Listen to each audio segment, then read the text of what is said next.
Who, man-child influencer who bought ridiculously expensive toy, has buyer's remorse because he can't win any games with his big robot war dolly? Mwah. There we go, saved you from typing that out. So now, why don't we sit down and have a proper adult conversation about this problem. My name's Guy, you're watching Midwinter Minis. This video is sponsored by Incogni, and this is the Mars Pattern Warlord Titan. Basically the biggest, most expensive model that Games Workshop make for the world's most popular sci-fi tabletop minis game, Warhammer 40k. I mean, the Tau Manta might technically be bigger, but it's basically just a big resin frisbee, so I'm going to ignore it, and you should too. This model is massive and undeniably cool, but it kinda sucks in the tabletop game. I've been wanting to make an awesome battle report on the channel for almost 2 years now using this model, and I've played a few test games using it, using its 10th edition Warhammer 40k rules, and it's just awful. Honestly, I think a Warlord Titan battle report at the moment would just be a really dull, quite disappointing video, which is confusing because on paper, this thing is an absolute beast. In all of the games I've played with it, it comes out with all guns blazing in turn 1, but gets crippled by turn 2 and destroyed in turn 3.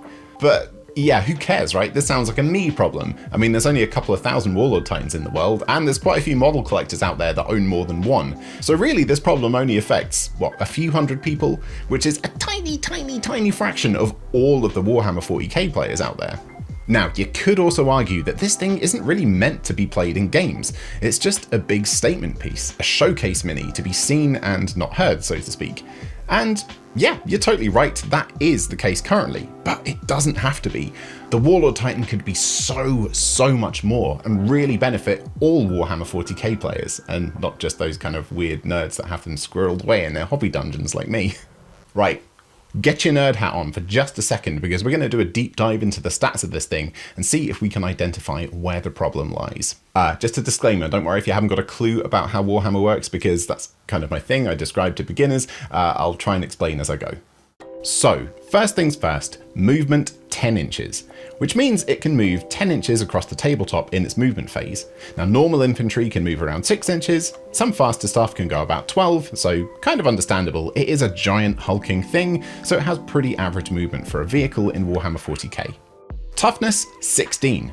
That's the toughest thing in the game, so an understandable stat. Infantry in the game range from about toughness 3 for humans, 4 for superhumans, all the way up to 9 to 13 for most tanks. Anything more than that is really reserved for gargantuan things like the Titans. The issue we run into straight away is how toughness interacts with the strength characteristics of weapons. While high strength weapons are more effective against high toughness targets, all weapons, even stuff with very low strength, will never fail on a wound roll of 6. So the massive man-sized missiles this whirlwind tank fires out at strength 8 are just as likely to wound the Warlord Titan as the tiny little strength 3 pistols these cultists have. So that's problem number 1, vulnerability to small arms fire. Moving swiftly on to the next stat, SV, that's armor save. Now, a 2+ seems great, right? That means any incoming wounds will be shrugged off unless you roll a 1. Cool stuff, except that AP, that's armor penetration values, are practically everywhere in 10th edition 40k, and that save will start getting chipped away pretty easily. The Titan also has a 5+ invulnerable save against ranged attacks though, so that means even if it gets hit by a massively powerful shot with an extremely high armor penetration, it still has a 1 in 3 chance of shrugging it off. That's pretty good news, you might think. There's another famous Warhammer model that has a 2+ save with an invulnerable save too, the Space Marine Terminator. This has a 2+ armor save and a 4+ invulnerable save. So what we're saying here is that this armor is more likely to prevent damage than this armor. Okay, well that makes sense, gotcha. The thing that really makes this sting is that so many special units in the game have a backup save called a Feel No Pain, which can be rolled after the armor save as a kind of failsafe. I mean, that sounds like the kind of rule that would be nicely represented by this massive rack of 8 void shield generators on its back, huh?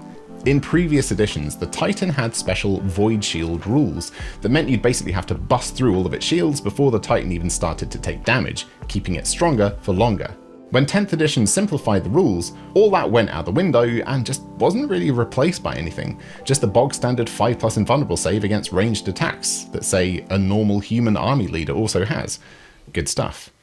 Next up, a pretty good stat I reckon, 100 wounds. It's a cool, big round number, suitably ridiculous considering a human infantry model has 1, and other big tanks and war-walkie things in the game have between 10 and 20.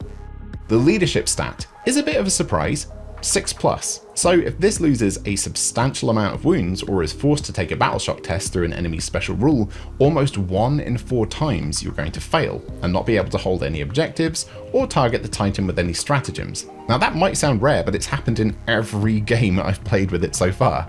Now on the plus side, it has an OC value of 30. That means it'll dominate any objectives within its range, which, given its size, will likely be at least 2 if it's being maneuvered a little bit tactically. And yes, before you jump in the comments, a single unit can hold more than 1 objective in 10th edition 40k. So, objectively, maybe a little bit disappointing, but not terrible so far.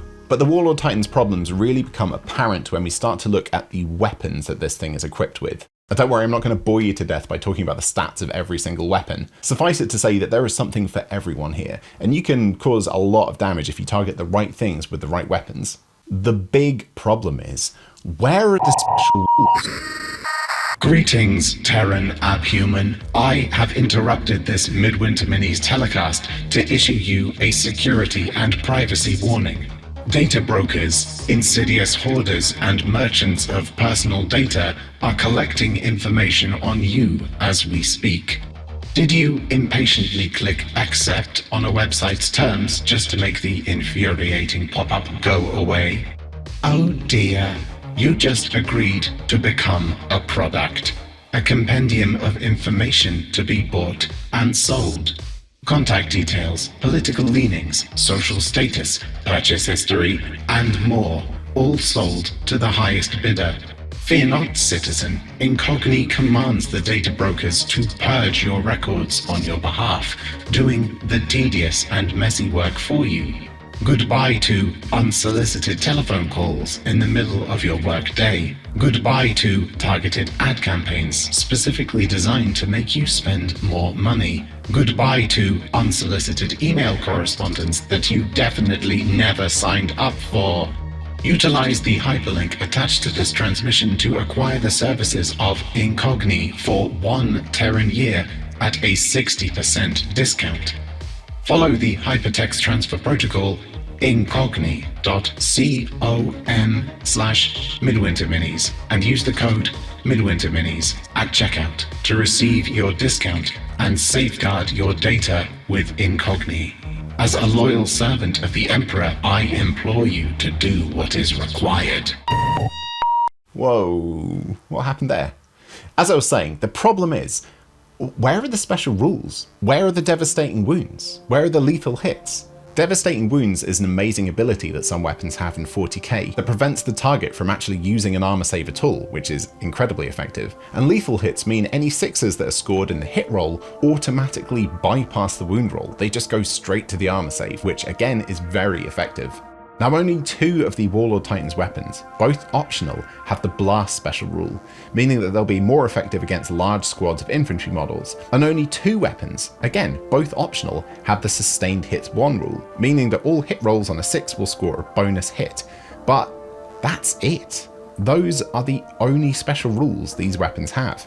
In a game where almost every army list that's even remotely competitive is dishing out lethal hits and devastating wounds, the Warlord Titan does none of that at all. Simply put, if the Titan faces anything that has an invulnerable save, it has absolutely no chance to bypass it, which from my experience makes everything feel very, very swingy and surprisingly ineffective. For example, I modelled my Warlord Titan with a crushed tower hammerhead under its foot, because in the old rules it was a good visual demonstration of what it could do. The problem is though, with its 10th edition rules, the Titan's Stompy Feet weapon profile really struggles to take out, well, anything, especially the hammerhead. In fact, in 40 simulated fight phases, it didn't destroy the hammerhead once. In fact, 12 times, it didn't cause any damage at all. How about the Bellicosa Volcano Cannon, the strongest weapon in the whole game, strength 32. Does that have devastating wounds? No, it doesn't. You can still use your invulnerable save against it. The enormous fist can do crazy damage if you focus your attacks into just 6 hits, but realistically by the time you've gotten to punching distance, you're probably going to be heavily damaged, bracketed, and hitting on 5s. Plus, the Fist used to have a cool rule where you could chuck vehicles you destroyed at nearby enemies for extra damage, but yeah, 10th edition, no fun rules allowed it seems. The Titan also has 2 of these Ardex Defense las cannon arrays. These do 1 shot each, but yeah, there's 2 weapons with 2 guns on each weapon. Surely they'd do 4 shots total, or at least 2 shots, but with twin link to help guarantee a successful wound roll. Nope, no special rules for you. In fact, across the board, no twin-linked weapons, nothing with devastating wounds, nothing with lethal hits, nothing that hints at the fact that the Titan is mankind's ultimate weapon. Well, maybe you can make your weapons more effective with some stratagems. Yeah, that would have been a nice touch, but unfortunately the current Adeptus Titanicus Index has no army-specific stratagems at all. And even if you took the Warlord Titan as an ally for a different army, you generally can't target one army's units with another army's stratagems. Also, fun fact, where the other factions have army-wide special rules or abilities that generally make them perform better, the Titans have special rules that make them worse. Striding Colossus. It sounds pretty awesome, right? Does it mean that it can ignore any units in engagement range, walk out of combat and still shoot and charge? You know, a cool, useful, thematic rule that would stop it getting trapped by a few plucky Necron warriors holding its toes? No. What it actually means is that all stratagems cost 4 times the command points to use on a Titan. Great. So you want a command reroll, a crucial wound roll that you have to pass because your stupid weapons don't have devastating wounds? Tough. Not until turn 3 you don't, by which point you'll probably be almost dead anyway. You want to Overwatch? Yeah, no, you can't do that either. Titans aren't allowed. Even regular Imperial Knights have a new rule that lets them walk through walls so long as they're prepared to be battle shocked on a roll of a 1. Now, can Titans do that? Can they? Here we run into the biggest problem of all. The Warlord Titan costs 3,500 points, which essentially prevents it from being used in all but the largest day-long games of 40k.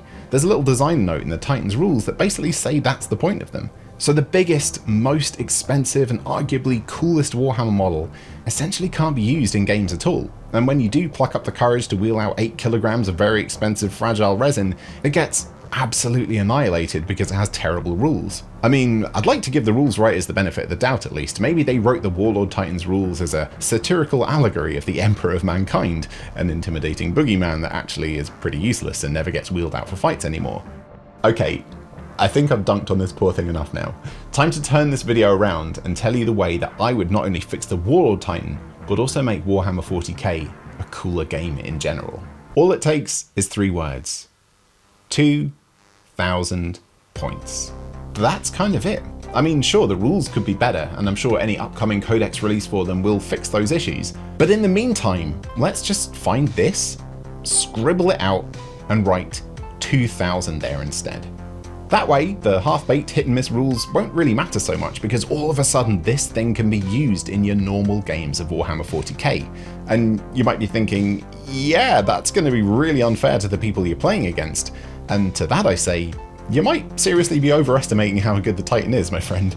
Most 2,000 point Warhammer armies have some kind of trick up their sleeve, some amazing unit synergies that make them extra effective, or at least a good variety of units that work well in their roles, whether that's holding objectives, taking out lots of infantry, or hunting down big targets. So now imagine the combined power of any army you might field in a 2,000 point game, but instead of having to tactically spread all of your ranged and melee attacks out against dozens of enemy units, you aimed it all at one massive target. To be fair, that target is ludicrously tough and will dish out a lot of damage in return, but honestly, from my experience of actually playing games with one of these absolute units, it turns into a much fairer fight. Tactically, it might be able to hold 2 objectives at once, but that's not a lot of flexibility, and also it would be fairly easy to trap in melee and keep it locked in combat for the rest of the game. And I'm not just saying that. Behind the scenes, I'm planning a few battle reports to actually show you what I mean. But honestly, as far as I'm concerned, the best thing about this simple change isn't that Titan players like me might actually have a fighting chance for once, but it'll just make 40k a more visually impressive game, and a cooler tabletop experience for everyone. Because you might actually see Titans hitting the tabletop at your local gaming club or Warhammer stores, really hammering home the enormous scale of the setting and the larger-than-life, over-the-top, so ridiculous it's cool aesthetic that really makes Warhammer 40k special in my opinion. Like it or not, 2,000 points is the perfect game size for a Warlord Titan. Not only because it gives people the option of having a legit Warhammer army by only buying one model, and sure, that single model might cost 2 or 3 times what a regular 2,000 point army costs to buy, but I don't think Titan players are really using that kind of logic when they click add to cart. I mean, I certainly wasn't. But also, a 2,000 point Titan leaves space for Onslaught games of 40k. That's massive 3,000 point games where you'd see stuff like Warlord Titans fighting alongside 1,000 points of allied stuff, whether that's Space Marines, AdMech, more Knights, Imperial Guard, or maybe even Chaos Space Marines. Admit it, that would be awesome.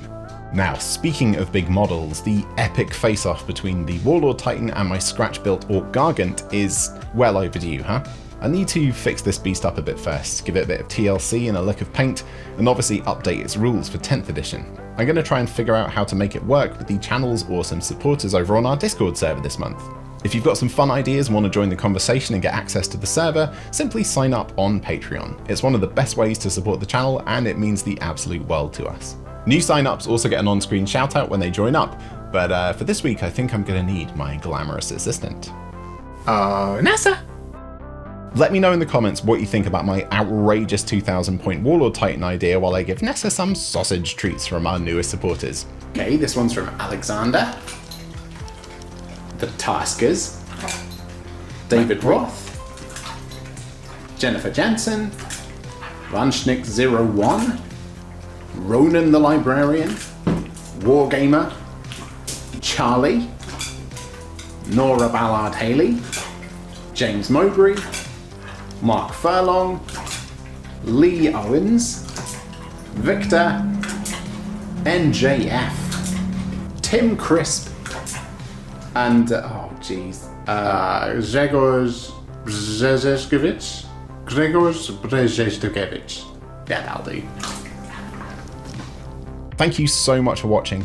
Don't forget we've got awesome Midwinter Minis Warlord Titan prints available over on our merch store, link in the description, and titanic size thanks to Incogni for sponsoring this video too. Don't forget to follow the link in the description to get 60% off an annual Incogni plan. And I'll catch you next time. Thank you so much for watching. Bye for now.